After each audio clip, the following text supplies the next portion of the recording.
A feeling that never came. First Aid Kit, new music here on Radio 2. This is Radio 2 on the BBC Sounds app, on your smart speaker and on 88 to 91 FM.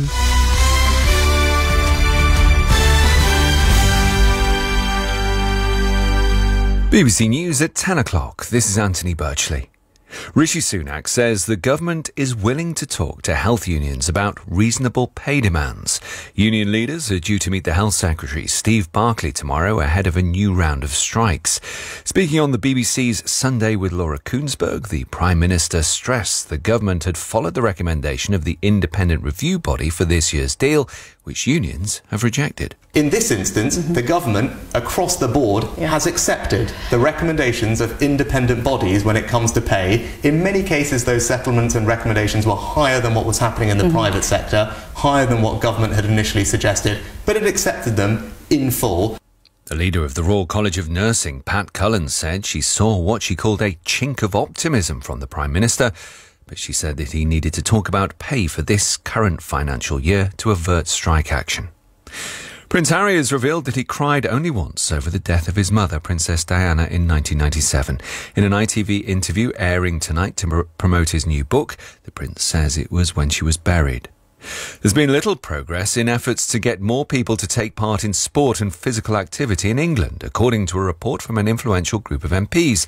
They criticise the government for failing to achieve targets it set after the London 2012 Olympics and Paralympics.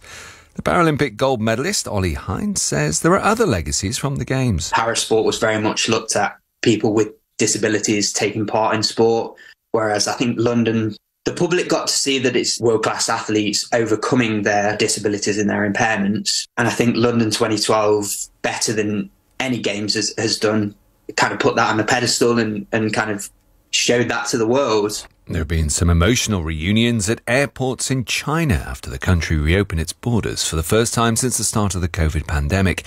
International travellers no longer have to quarantine on arrival. Thousands of people have watched a stadium show to launch a year of culture in Leeds.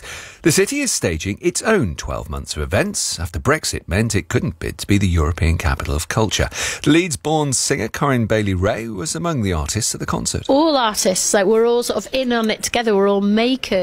And some of these young people will never have seen anything like this, with these lights and sound and fireworks and dancers and costumes.